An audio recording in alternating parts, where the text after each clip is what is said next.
Tout de suite, le journal de l'économie avec Karina Chabour. Bonjour Karina. Bonjour Hélène. Le gouvernement Ayrault va trancher ce matin sur la réforme de la politique familiale.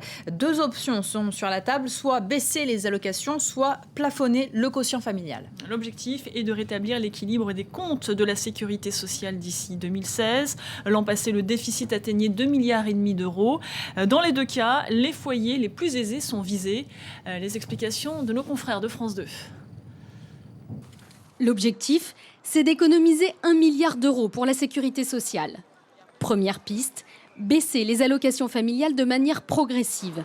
Pour les familles aux revenus supérieurs à 5 000 euros mensuels, les allocations pourraient être divisées par 2 ou par 3. Ça représenterait par exemple pour une famille avec 2 enfants une perte de 95 euros par mois. 700 000 ménages seraient concernés par cette mesure. Autre idée, toucher au quotient familial, cette exonération d'impôts accordée aux familles. Cette option toucherait plus de monde, 1 200 000 ménages seraient concernés. Concrètement, avec la réduction du quotient familial, les foyers gagnant plus de 5 466 euros perdraient en moyenne 68 euros mensuels d'exonération fiscale. Le Premier ministre lèvera le voile aujourd'hui sur le scénario finalement retenu. On reste en France après la fronde des patrons de start-up, les fameux pigeons. Eh bien, c'est au tour des poussins de se révolter. Et cette fois-ci, ces poussins, ce sont des auto-entrepreneurs qui ne sont pas du tout d'accord avec la réforme de leur statut et qui l'ont fait entendre sur les réseaux sociaux. Alors, au centre de leur colère, c'est la ministre de l'Artisanat, Sylvia Pinel, qui entend limiter dans le temps ce statut d'auto-entrepreneur, un statut très privilégié qui permet de créer sa petite entreprise rapidement, avec des charges allégées et des règles de fonctionnement simplifiées qui permettent de se constituer rapidement un complément de revenus. Le problème, c'est que ce statut est dénoncé par les artisans qui y voient une concurrence déloyale. On écoute l'un de leurs représentants. Le principe du régime des auto-entrepreneurs tel qu'il est pratiqué actuellement, c'est de la concurrence déloyale face aux entreprises, puisque ces auto-entreprises ne travaillent pas dans les mêmes règles d'obligation. Alors, face à la mobilisation de ces poussins, le Premier ministre Jean-Marc Ayrault semblait ce week-end avoir fait marche arrière en disant que cette réforme ne concernerait que les auto-entrepreneurs du secteur du bâtiment. Mais voilà, Sylvia Pinel parle d'autres secteurs entre-temps, tous ceux concernant l'artisanat. La ministre recevra les auto-entrepreneurs ce jeudi pour tenter de trouver un compromis. En Chine, maintenant, c'est désormais officiel. Le secteur manufacturier s'est contracté en mai pour la première fois depuis 7 mois. C'est ce qu'indique l'indice PMI définitif calculé par la banque HSBC. Il mesure l'état des commandes des directeurs d'achat des entreprises de taille moyenne du secteur privé. Or, lorsqu'il est en dessous des 50, cela veut dire que l'activité recule. Or, il a baissé à 49,2 le mois dernier. C'est moins que la première estimation qu'on avait donnée au cours du mois de mai. Et c'est aussi moins que l'indice officiel qui se concentre, lui, sur les grandes entreprises du secteur public. En cause, la baisse de la demande mondiale et de la demande chinoise. Et ça renforce la thèse des analystes qui disent que la Chine doit stimuler sa demande intérieure. Est-ce qu'il y a des conséquences ce matin sur les places financières européennes à 20 minutes maintenant après l'ouverture ? Absolument. La réaction est clairement négative. Toutes les bourses européennes ont ouvert dans le rouge. Pas d'accalmie pour le marché de l'automobile en France. Les ventes de voitures ont replongé en mai de 10,3%. Et puis la réaction était aussi négative en Asie où les places chinoises sont finalement passées dans le rouge. Et c'est surtout la bourse de Tokyo qui poursuit sa dégringolade en chute de près de 4% sur fond d'inquiétude pour l'économie américaine et de regain du yen face au dollar. On passe maintenant à l'actualité des entreprises en bref et en images. La série noire se poursuit pour le Dreamliner. Japan Airlines a annulé ce dimanche un vol du Boeing 787.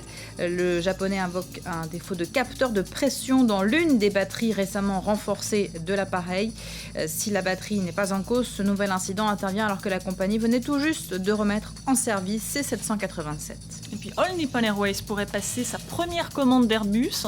La compagnie a déclaré que l'A350 était un bon candidat pour remplacer les 777 de Boeing.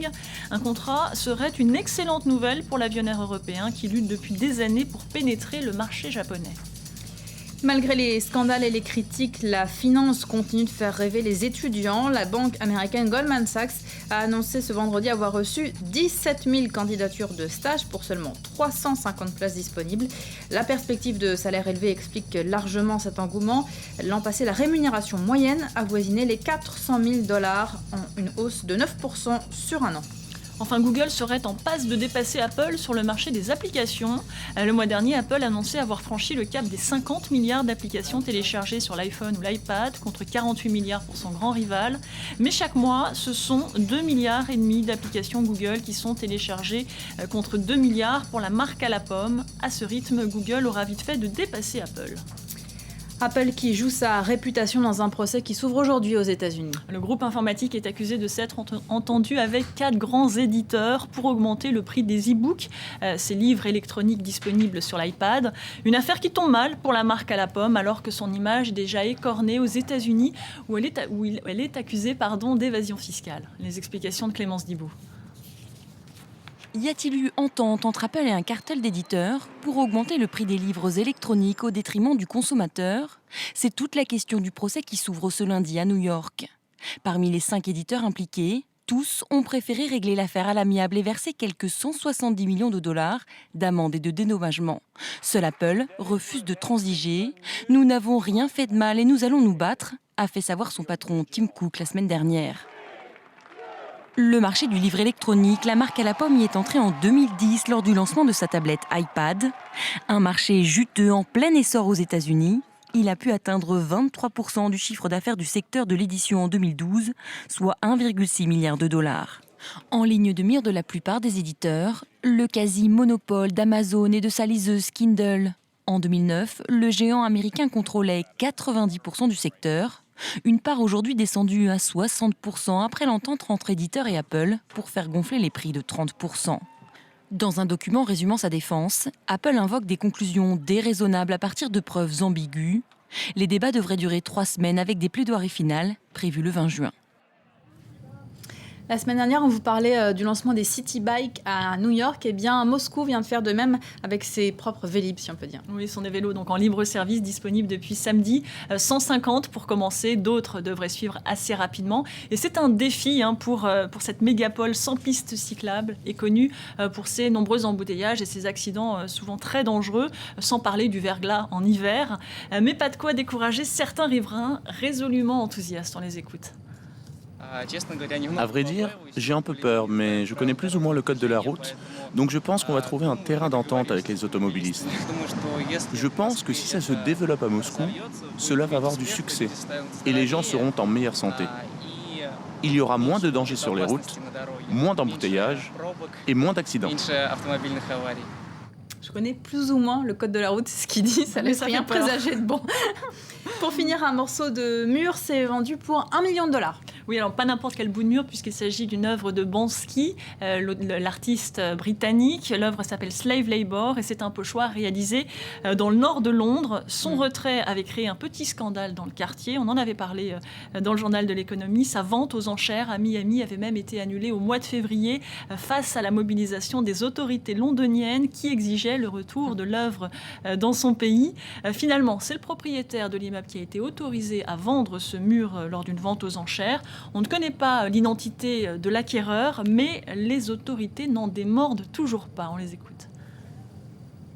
Des milliers de personnes pouvaient en profiter et voir ce travail tous les jours. Banksy l'avait donné gratuitement aux habitants du quartier. Il a été apprécié par les Londoniens, mais aussi par les visiteurs du monde entier. Merci beaucoup, Karina. C'était le journal de l'économie.